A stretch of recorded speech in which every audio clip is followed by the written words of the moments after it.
So what exactly went wrong with Skull and Bones? Except everything, obviously. 2024 and against all odds, Skull and Bones is finally here after being delayed a whopping 6 times. I have Maybe they should have delayed it a 7th time. Maybe that would have been the solution. played Skull and Bones. You can play it. It's real. It exists. And it only took 11 years of clueless management, directionless development, tons of people quitting, and a lot of bad decision making to finally Ah, I see he's being pretty generous to the decisions that were involved in the creation of Skull and Bones. What a nice man. get it out the door. Hi folks, it's Falcon, and today on Game Ranks, we asked the question, what went wrong with Skull and Bones?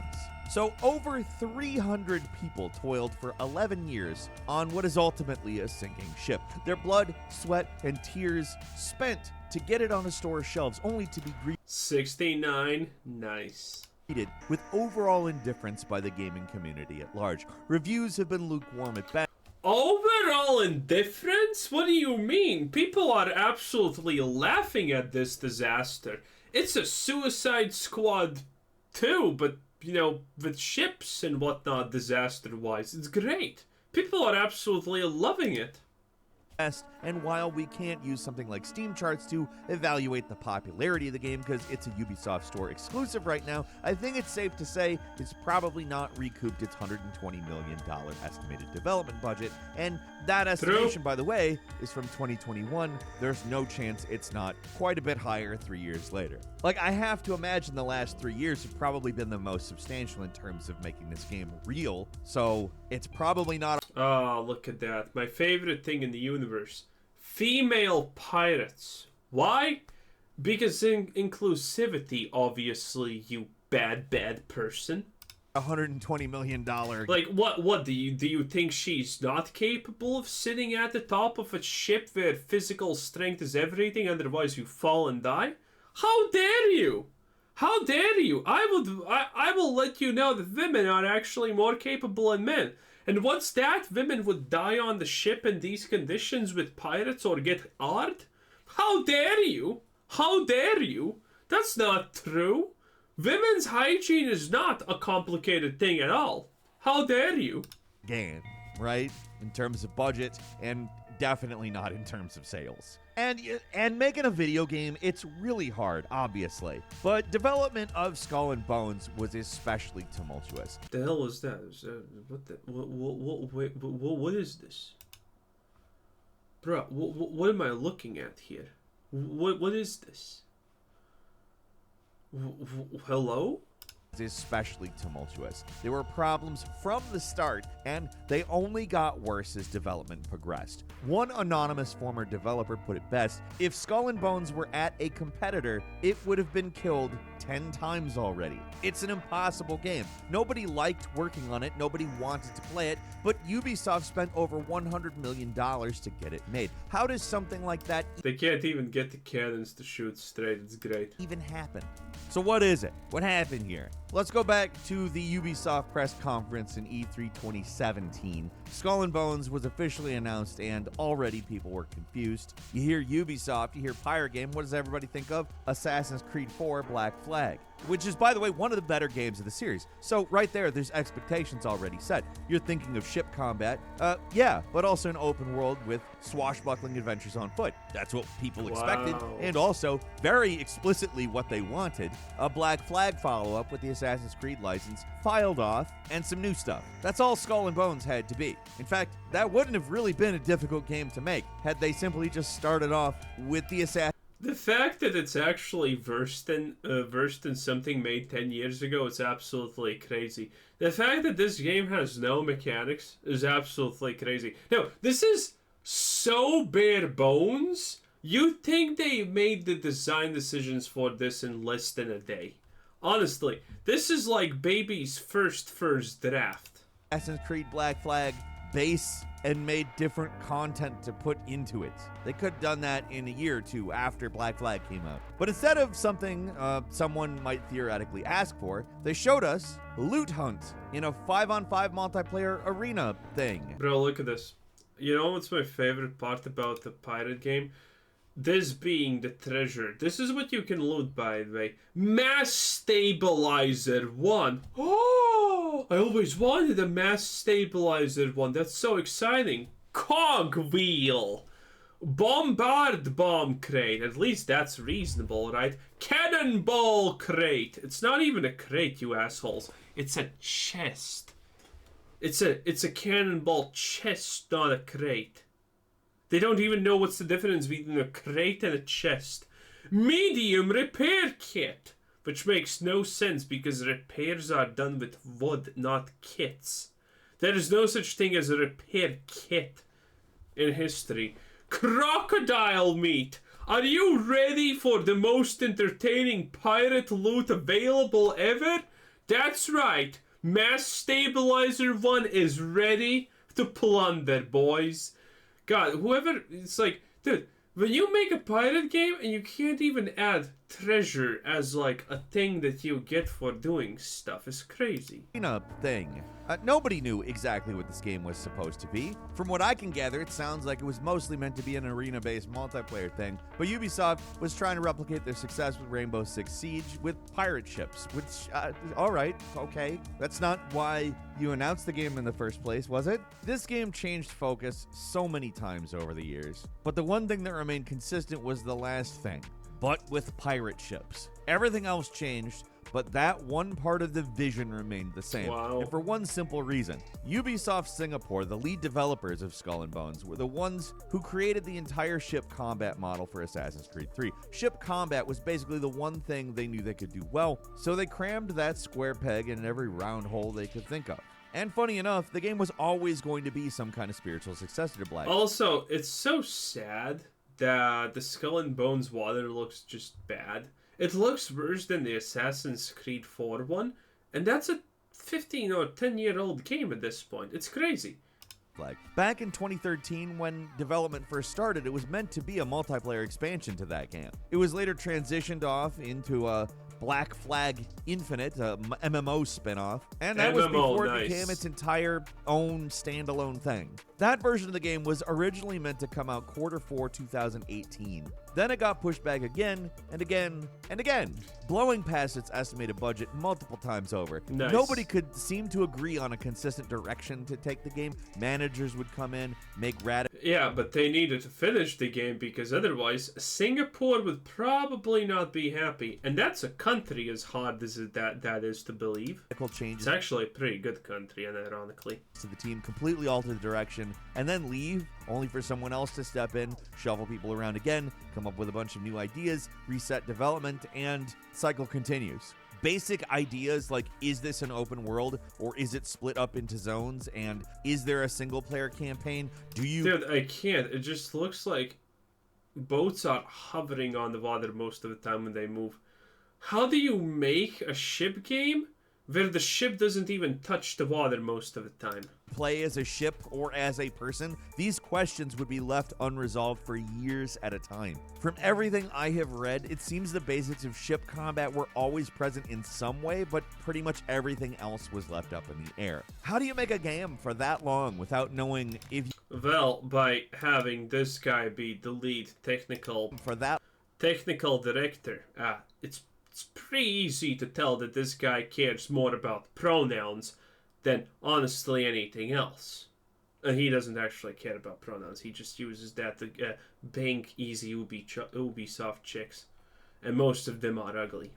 That long without knowing if you can even walk around on foot or not. That's the problem with the revolving door of management. It's not even that the vision for the game changed a lot, it's that there were long periods of time where there was no vision. Even past 2018, they were still prototyping major parts of the game, years into development. Basic features like trading and backend stuff like databases just remained broken or How can you screw up trading? Also, is there a point to trade in Assassin's Creed? No, I mean, Skull and Bones, is there a point in doing that? Finished, left to rot for months or years, only to be brought back again and completely revamped. It was a whole lot of rushing around. Oh, look at that. This is so legitimate. Just buy vendor crap. Why is this bowl of unedible things worth 800 whatever this is? I don't know. Ah. kill me.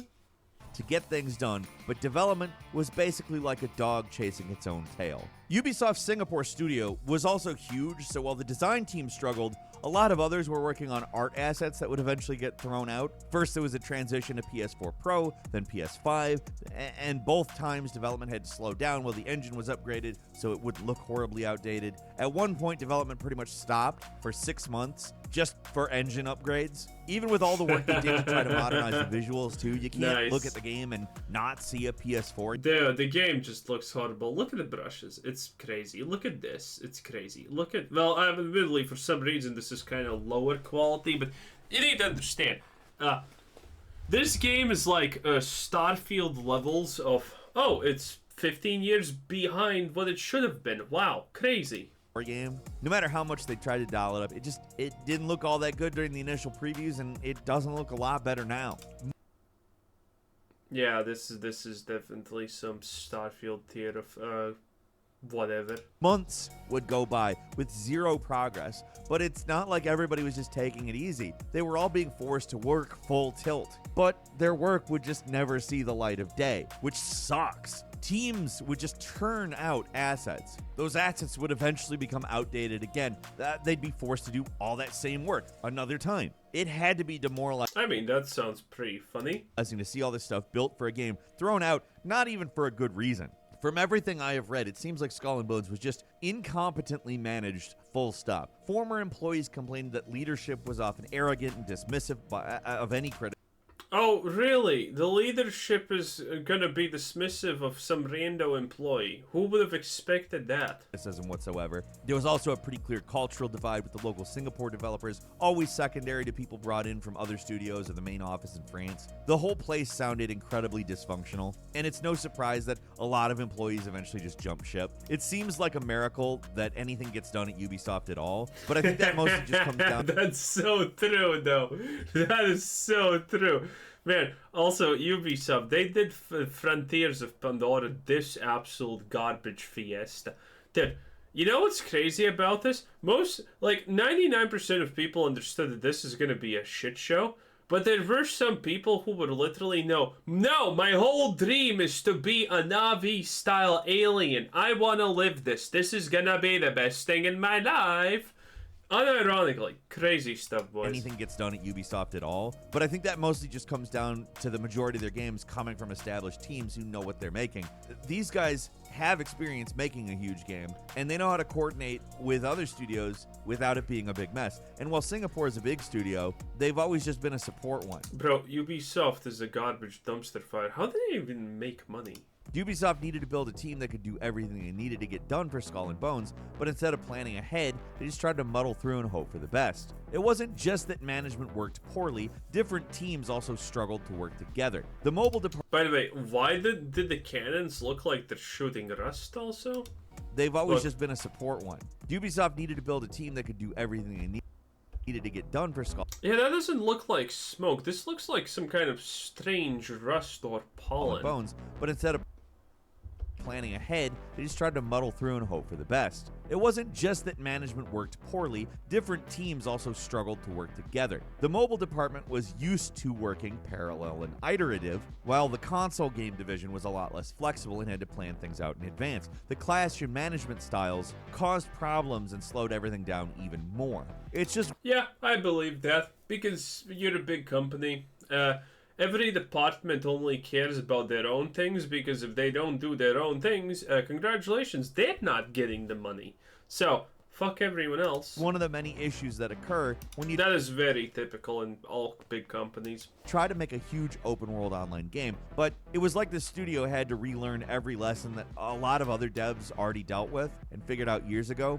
I'm sure that development is rocky everywhere, but where other teams have managed to weather those storms and come out on the other side mostly intact, Skull and Bones came out pretty battered and broken. This is a studio that could do one thing really, really well, but just didn't have a lot of experience doing anything else. Many of the things they had to do for the game, it was all completely new territory for the development staff, and it took years to learn, only for all that So knowledge to bad. disappear when that person eventually got frustrated and left. As one former employee said, the staff eventually became less experienced as development wore on. Senior designers and devs would leave to work on other projects at Ubisoft or get poached by tech companies that offered better pay, taking all their experience and institutional knowledge with them, which slowed things down even more. In 2019, the game, I guess, Yeah, I mean, that's what happens when you're bad. mostly found a basically consistent vision, a bog standard Ubisoft game with some crafting elements in a big open world. It's funny reading some of the interviews where they talk about finding this new creative vision. Like, they had this eureka moment where they realized it should be a live service open world game with survival crafting elements. Wow.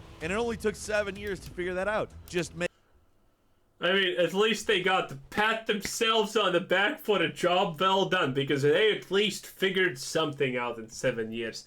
Dude, this is just, how do you... Dude, the leadership here is absolutely also horrible, but because the fact, the idea that the leadership changes is one thing, but when the next leadership comes in, the fact that they just don't reestablish all the rules and goals and whatnot is kind of impossibly stupid. make Black Flag again, but without all those unnecessary features like a story mode and third-person combat. Nobody cares about that stuff, right? You'd think that'd be the end of it, that they've got the game figured out at this point, right? Nope. In 2023, they added additional supernatural elements to the game after years of saying there'll be no sea monsters or ghost ships. I'm not upset Nice. this stuff is here or anything, but like, it's inconsistency. And that was the whole problem with the whole thing, and it didn't bode well back then. After such a long development time, I kind of expected this game to be a little behind the times, but it's kind of shocking how outdated Skull and Bones is. Even compared to the game it's meant to be a follow-up to, Black Flag, the character models are stiff and awkward. They don't even... You will be probably extremely happy knowing that, by the way, the people who made Skull and Bones are now working on the next iteration, the actual follow-up from Skull and Bones, from Assassin's Creed 4 Black Flag. You're probably going to be super excited to hear that that's going to be happening now. Oh boy. really look a lot more detailed. Somehow the water physics don't look as good. Yeah, they're just bad. don't look as good as a game that came out in 2013 for the PlayStation 3 and Xbox. No. It's not even a comparison here. The water physics are just bad. The comparison doesn't matter. It's the fact that it's just unbelievably bad. Xbox 360. Somehow, I mean, it seems wrong that somehow that came out worse. The on-foot segments, might I add, they feel pointless. Like, you're trapped in these tiny little zones. You can't even seamlessly transition from piloting the boat to walking around on foot. A huge part of the pirate fantasy just isn't here that was present in Black Flag. It doesn't matter how many currencies, crafting systems, and progression meters they add, it's always going to feel inferior to the game it's based on. Like Black Flag, you can board enemy ships, it switches to third-person combat, you can swing onto the enemy ship with a rope, it's great. In Skull and Bones, you aim at the ship for a second, then watch a cutscene. It's clearly... Oh yeah, I almost forgot about this. But we talked about this, that it's like, it's the pirate game where you can't even board the enemy ship. You can just get an animation and, hey, good job, champ, you did it, yay! Your crew of 70% women just defeated the baddies. Are you not happy about it? No, not really. And then you get to loot the items, and it shows you three different things where it shows you that you acquired this item. No, seriously, the looting here is even bad. You open up the thing, you see what you're looting. You loot it, then it pops up here that you looted it, and when you close the screen, it pops up here that you looted it again for some reason. How does that make sense? It doesn't. Thanks for asking. inferior. The thing is, they knew what everyone was going to compare this game to. The lead designer even mentioned it by name back in 2022 when the game was re-revealed, saying, we were a little sad that some people expected Assassin's Creed Black Flag 2. Why? Why were you sad? Why wasn't that exactly the response you anticipated? Stuff like that makes me think some of these designers are completely detached from reality. And to be fair, I get it. Your job is basically going into a black hole and making something out of nothing. I get it, but I don't know how you work on the follow-up to Assassin's Creed Black Flag for over a decade and then feel burnt by people expecting it to be the follow-up. Wait, look at this. This is your amazing, fun, pirate engagement battle thing. Yay. Black Flag. And we've seen a lot of these high-profile games as a service type failures lately. Skull and Bones is just another victim in an industry coming to terms with the fact that you just can't throw money at a problem. Yeah. Not this problem, anyway. Back in 2017. Why does your ship have a stamina bot? I don't know, but it does. So, remember to let it rest or something. When this game was announced, making your next big thing a live service game seemed like a no-brainer, but these games aren't just a license to print money. They need to be made by a developer who knows what kind of game they're making. Ooh, that's not bad. That's not bad, boy. You know what I'm saying, boy? Ooh, that's pretty good. Anyway, this was Game Ranks. I think we're done because who honestly cares at this point, right? Anyway, this was Quizzer Said saying thanks for watching, subscribe, if you haven't already, and have a nice day. Bye-bye.